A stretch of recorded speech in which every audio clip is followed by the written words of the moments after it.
we have to both be invested in self-exploration. The moment self-exploration is the moment that you greet yourself again and say, hey, you've changed, you've grown, something's different. Let me learn you a little bit. Right? And then personal development is now, how do I wrap myself in my new self, right? How do I wrap my lifestyle and how I manage things around what I've learned about myself?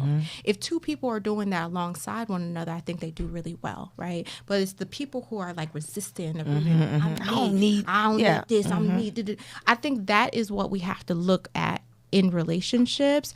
So I wouldn't necessarily say that therapy has to be a prerequisite as much as whatever mechanisms they have for personal exploration and development are in place. Something exists. Something is in place, right?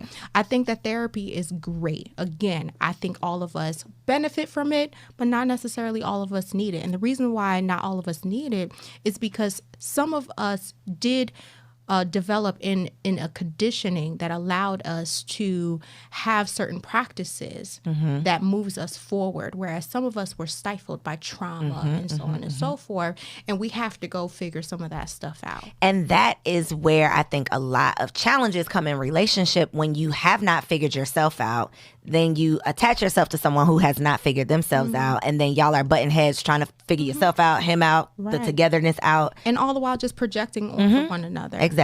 Yeah. So if you're in that situation where maybe you've decided, okay, I'm into self-exploration, I'm into personal development, I've gotten my therapist, I'm doing the work, and then I meet this great guy who is a great guy, but he's not there yet.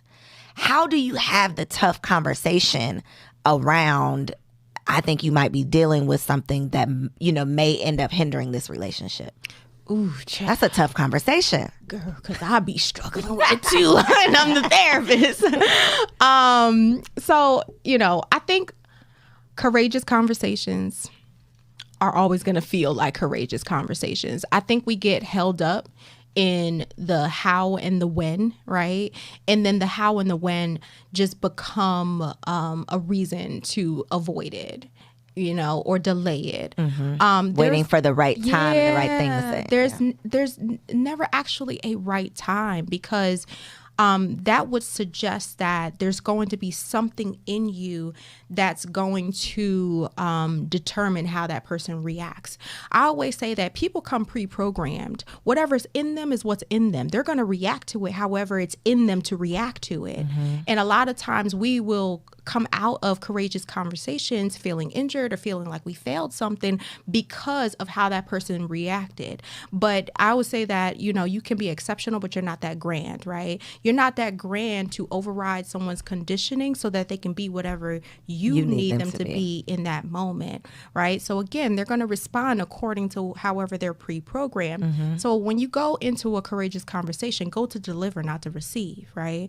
So go with full intention on what you have to say, right? And knowing that you will have left everything that was on your chest there on the table. Whatever they do with it after that point is what's according to who they are, right? So is your advice the same with friends? Because we are having all of these, I say we're having these conversations, but I don't really feel like we having these conversations. I feel like we're posting about mental health. We're posting about it, right? Come on. But I don't know that I personally know how to deal with a friend who might be seriously going through something.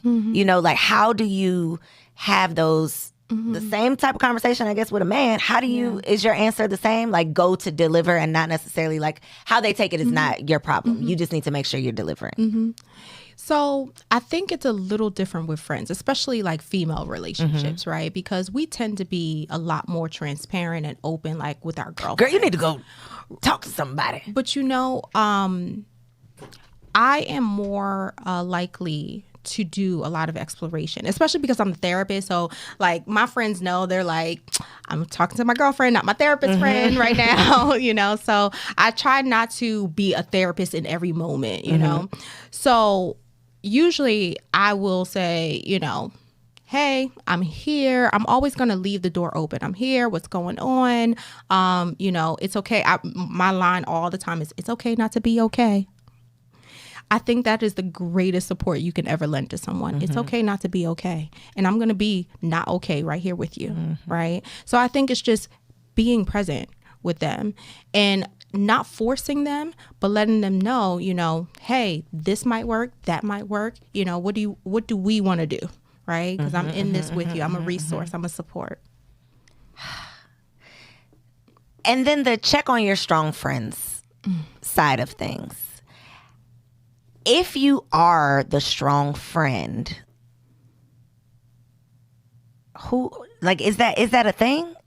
Yeah, so I am the strong friend. Right. I imagine you are the strong friend too, right? So I think that I love that we've been talking about checking on the strong friend because it is both parties' responsibility. The thing about being the strong friend, and I've had to confront myself about this too, is that we don't give ourselves a break from being the strong friend, right? Because being strong, we talked earlier about the glorification of strong, right?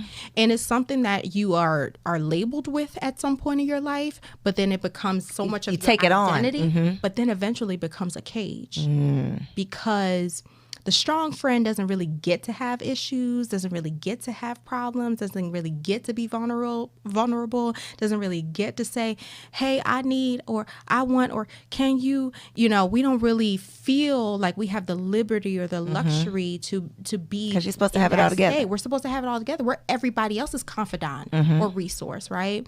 But I think we have to be courageous enough to be vulnerable enough so that people recognize that we have needs too. We really do contribute to each dynamic that we create, right? I always say that there's three parties to every relationship. It's the one person, the other person is the dynamic in between. The dynamic has been formed by contributions from both parties, right? So however the dynamic is playing out has some kind of contribution from your end as well, right? So I think the thing that we can always control is what comes from us, what flows from us. So we have to, be courageous enough and take the risk to be vulnerable and recognize people's skill sets. We get slighted because we might try to be vulnerable and then someone's like, oh, I'm sorry. They just don't give you what you give them, right? It's just like, girl, when you were going through what you was going through, I was in the trenches with you. You talking about stuff, oh, I'm sorry. And you feel so let down in those moments. But the thing is that person probably didn't intend to let you down. They just aren't the friend that possesses that skill set. You probably connected to them because you were the person who possessed the skill set that they needed. That's a thing. Because friends, hello friends, it's me. I'm the friend that don't possess the skill set. Yeah. I'm that friend. Yeah. I am sorry, friends. Wow. It's like your love language. Yeah. It literally is how I express my love, how I receive it. Wow. That's deep. Matters of emotions are all skill sets too. And I think that we struggle because we don't consider them skill sets. We consider them personal. That's just something I have or I don't have it. It's not something I can develop and strengthen. Right. Or we feel like that person didn't give me what I needed because they didn't think I deserved it or that I mattered enough or that I was important enough. Not that they haven't developed that skill set yet. It's literally not in them to give you what you need in that moment because their life journey didn't afford them a moment in time or a lesson. It's literally the 4 agreements, not taking anything personally. It's very hard to do, but if you can master that, it's like... It's as simple as it is complex. These things we're talking about, none of it is easy, right? It's all challenging, but, challenging doesn't mean impossible. So it's really just about setting an intention, having conviction behind it, and developing a new skill set. So you mentioned earlier, I think it was before we were on air, about the fact that you work with a lot of women who have like the superwoman syndrome. Yes. And I think that's why we're so stressed out. But I don't think we're choosing to have that. I think it's like what we naturally kind of take on. Like you said, we're just used to be the strong person. We're used to, carrying all of the weight and balancing all of the things. Yeah. What is your advice for a woman that's watching this that may be on the brink of breakdown? Maybe she knows it, maybe she doesn't, but she's just carrying too much. So what you said is true, right? It isn't something that, we want to be. But so it's part learned behavior, it's part role identity, but it's part core belief. I'm only as good as what I could do for people. Ooh. Right? So we can't travel back in time to we can't travel back in time to change our conditioning, right? And role identity can be reshaped. Pause for you see it's still sitting here, right? I'm sorry, y'all. Yeah. We think that we are only as good as what we can do for people. I'm only as good as what I can do for people. Yeah. We qualify ourselves. We measure our worth based on our delivery and how pleasing we are to people, right? Which is why we feel so deconstructed when we're like, didn't I do good? We're literally like, didn't I do good? And people are like, I mean, no cares. Yeah, nothing. Like they have nothing to really demonstrate good job or reward you in some kind of way, right? So then we get caught in this cycle of doing and doing and doing more and adding more to our repertoire until we're completely spent. It's the absolute betrayal of self-preservation.